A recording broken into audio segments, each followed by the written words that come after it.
everyone. Yes. Ooh, look at this. What do we have here? I see you. I think a lot of people having a great time. That's what I see.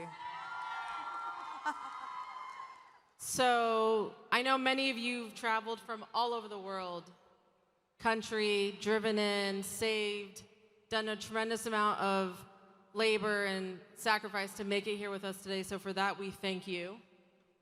And we thank you because you really, really had to pull some strings to make it happen to be here today. This almost didn't happen, folks. She is really, truly here because of her commitment and her desire to be here with you today. So for that, Priyanka, welcome to BeautyCon. Thank you so much. Thank you. This is a absolute bucket list dream come true for me. Oh, you're too kind. I admire you so very much. You're very, very lovely. Thanks so much. Thanks, girl. Okay. So, who's hyped? You guys ready? Energy. Okay. Ooh, look at my parents sitting right there. They're all excited. Okay. Priyanka, you are a global icon. You have a career spanning over 20 years, multiple continents, multiple industries. You have over 100 million followers, authentic followers, I will also say, real followers, global followers, and people all over the world look to you for inspiration. You're the first South Asian woman to be a star of a US TV network, right? But after our conversation the other day, I realized I think America is just getting to know you. So the question for everyone who's here is, who is Priyanka? Who are you? I think I'm kind of trying to figure that out myself. And I think it's okay not to know. We spend our entire lives trying to figure out who we really are, and then we change. And then we figure it out, and then we change again. And I think that's the most constant, right? I'm constantly changing, constantly evolving, and I'm hoping that everyone's still curious about me as I keep doing that. So we're all very curious. I think we're all very curious. And I think kudos to you for taking on, I think one of the scariest things for me is the moment you stop growing and changing and evolving and ingesting information, I feel like life is really no longer worth really, what are you doing at that point? So congrats to you for expanding and coming here. So we're excited to have you. I meet and work with a lot of very high profile people in entertainment and beauty. And one of the things I notice is the lack of female leadership in the executive chair, in the executive seat, in the chairman, the board. And the reason I really, really was intrigued about you was that I met you through your manager, Anjula, who is a powerhouse. And I was wondering, you surround yourself with women, you invest in women, you are expanding your portfolio in female-founded companies. Tell me, you mentioned something the other day that when women are pitted against each other in any industry, that everyone loses. And so that's such a wise and evolved way to think about things. Tell me how you've come to realize that at such a young age.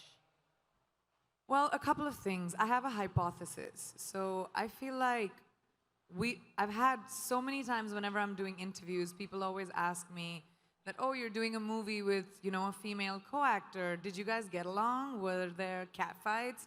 But when it comes to boys, they say, oh my gosh, that looks like a bromance and everyone got on so well. So I feel like over time, because women had the lack of opportunity, we were pitted against each other because there were only like 5 opportunities, like 5 places a woman could be hired. And so we were elbowing each other out to get to that one spot.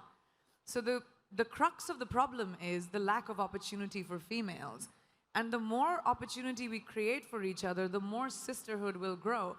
We're 50% of the world's population. That's right. We need to be represented in every field like that. We need to be empowered by each other, by the people who are in positions of power, by putting us in positions of power.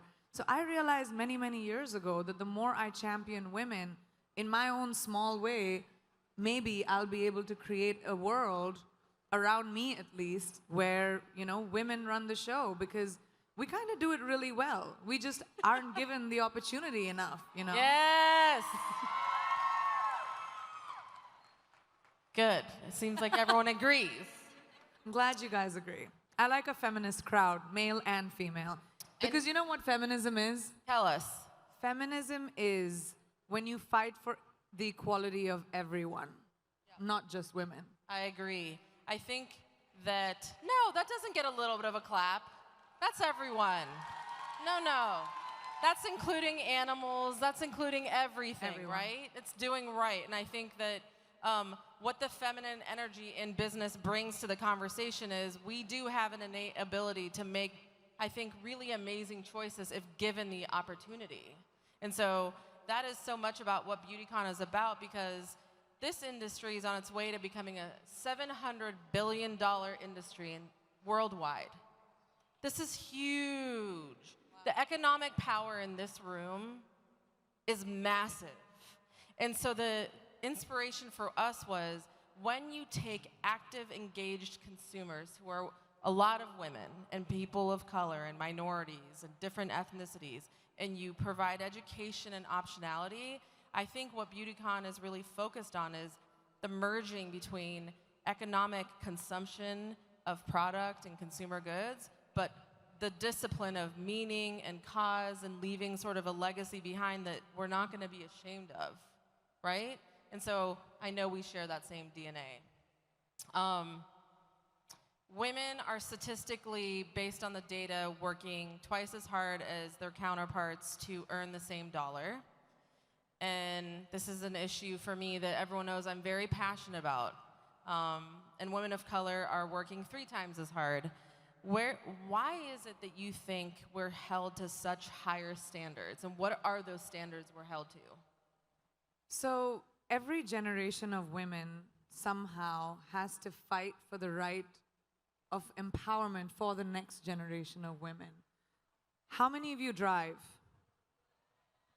Do you remember there was a time when women couldn't? Today, we don't even think about it because those women fought for us. So how many of us vote as females? Put your hands up. There was a time we couldn't. Now we don't even think about it. So we, as women, everyone in this room and everyone in this world has a responsibility to our future daughter, to our future granddaughter, to change the world in a way where they don't have to think about lack of opportunity. They don't have to think about diversity. Diversity shouldn't even be a conversation. It should be normal. When we look around this room, there's not one kind of person. I don't even see one kind of person in one row. And that's our normal. And that's the world we will create for our daughters, for our kids. We will create men that empower the girls around them. We will create men that respect the girls around them and create a legacy for their children going forward. And I think that's our responsibility, and we need to take that really, really seriously. We do. And I think, yes. Thank you. So, you got married recently. Did. I have a feeling there might be some... A lot of people who like marriage, huh? Yeah. Or at least mine. Yes. Well, you would have had to been hit by a truck last year. Like, I felt bad for everyone that had anything to launch that week. Because there was nothing in the news, both digital, media, traditional, and so there's some, I would imagine there's some Nick Jonas fans here. That's what I figured. That's always good. He's very cheeky. He is a little bit in every way. And it was huge, right? This was this huge wedding. It was very traditional. It was very beautiful. But it was a ritual of ceremony that was both Christian and Hindu. And I don't know that the worldwide press had ever seen that before. A 4-day ceremony, 2 receptions. I mean, it's just a massive, right, 3 days, 2 ceremonies, and 4 receptions. 5. I can't help it. If anyone, okay, if you are South Asian or if you know someone South Asian, you understand that our parents, thank you, you understand that when someone gets married, everyone in your life needs to be a part of it. Everyone from before, everyone from after. And also everyone you've also never met. Everyone you've never met. Not even That they me, know. but everyone my mom knows, my No, parents exactly. know. It's like their friend from 50 Yeah. years ago that they haven't Everyone. seen, but their cousin's in town. Like, they're all coming. So because I put a full stop on how many people were invited at our wedding, which was just 180, which is really, really small for an Indian wedding. My mom was just like, well, how am I gonna, well, the jeweler needs to arrive and my hairstylist. And like, so we had to do a couple of receptions for everyone else. And then when we came to America, my in-laws were like, well, we have friends too. So we had to do that as well. So it ended up being a few parties with like a whole bunch of people that I have known, little bit or a lot. But the wedding was spectacular. It was so special. It was 3 days. One was pre-rituals, which Indian weddings really have. We have an event called a Sangeet, which is like a rehearsal dinner, except you don't have a rehearsal or dinner.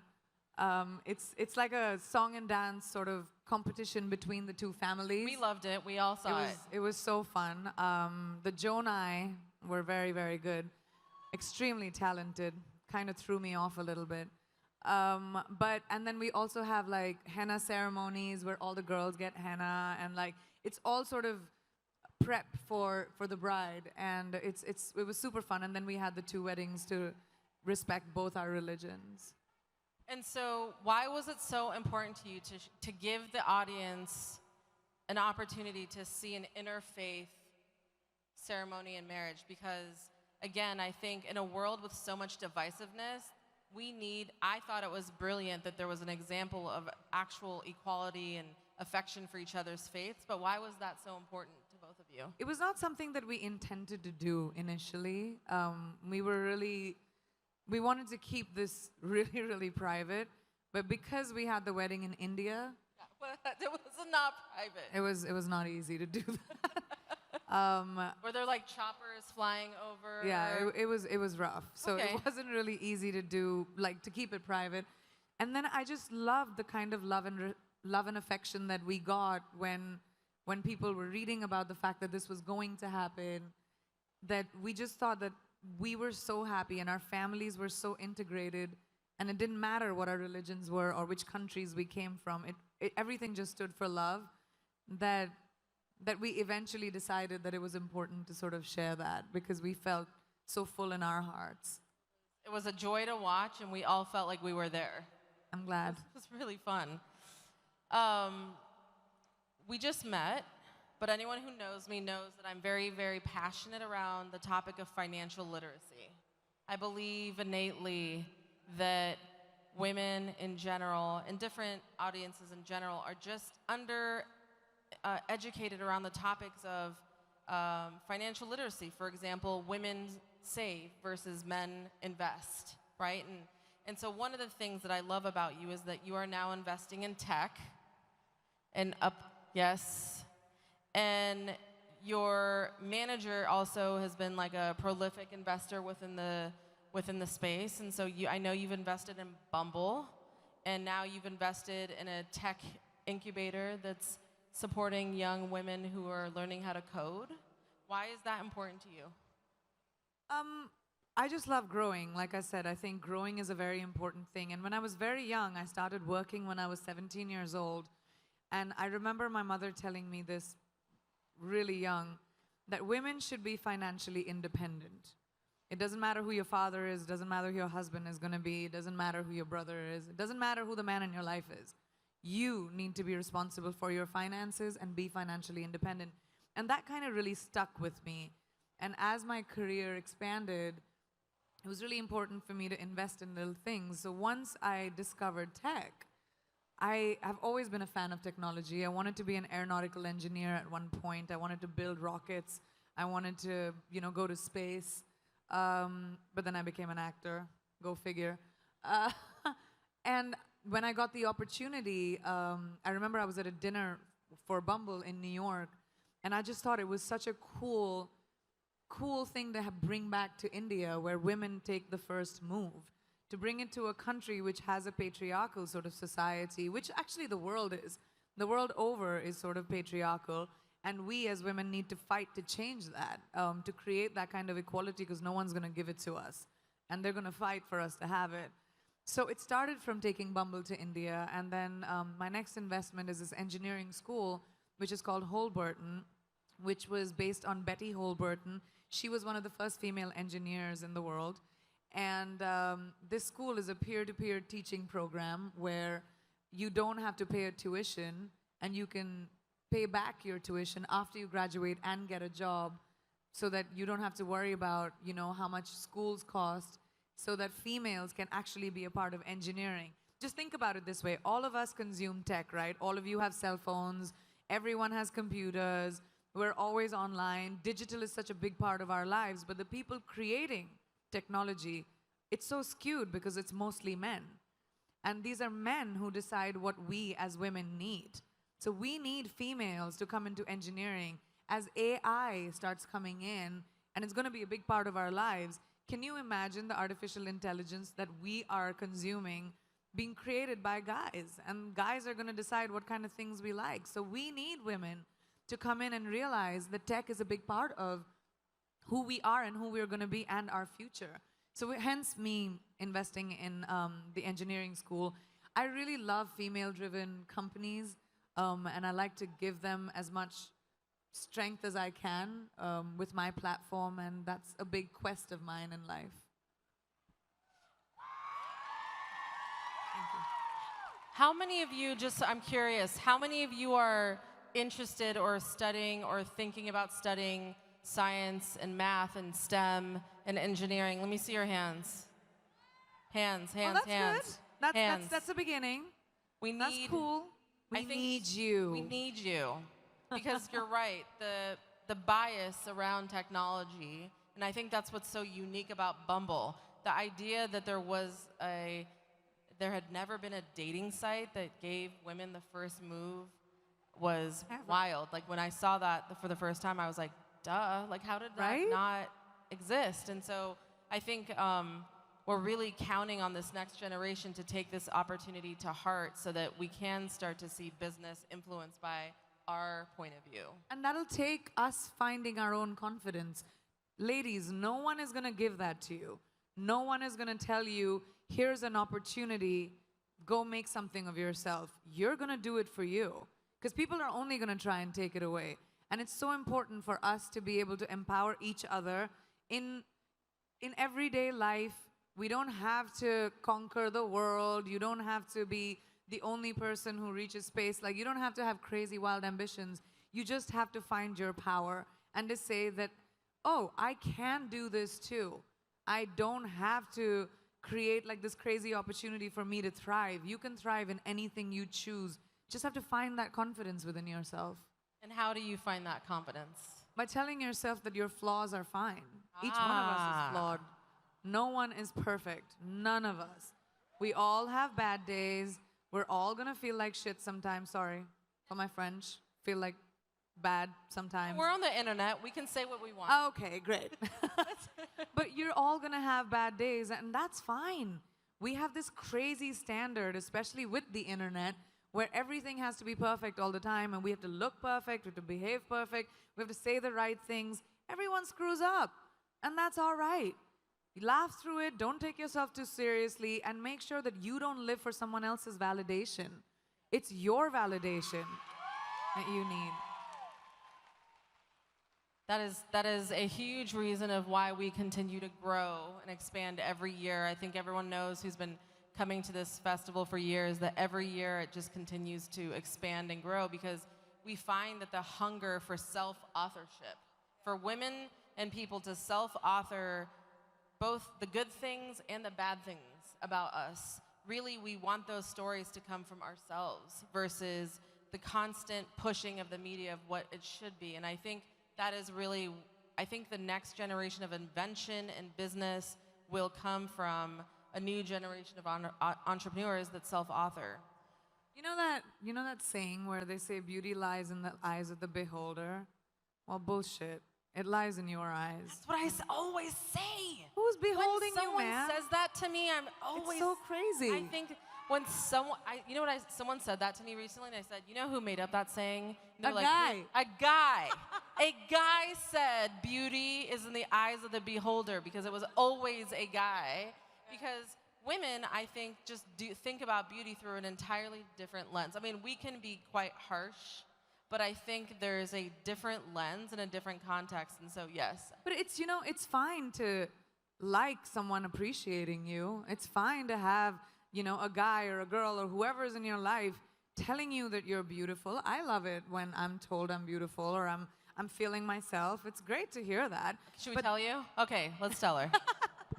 And I'm saying it's fine. Don't let anyone tell you that that's not okay. That's fine too, but that's not what your validation should be. That's a bonus. Your validation should be the spring in your step when you walk out of the door because you feel good. And even if you don't, that's fine too. And I think your achievements, right? It's about what you're up to in the world. Like for me, like whenever I feel like I've had the worst day ever, I always run through the list of what did I get done today? And generally, if I run through that list and I find that I did a bunch of things that I needed to get done, I generally am like, okay, well, I don't feel so great, but I got a lot done. And there's something about getting a lot done that for me makes me feel quite awesome.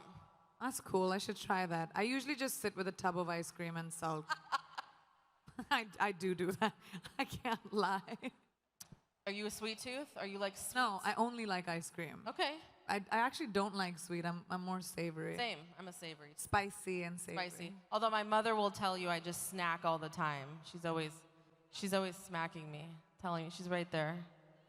I'm a snacker too, I have to say, especially at 2 a.m. My mom's really excited. You see her? See, that's my mom. I do. Hi. Okay. Okay.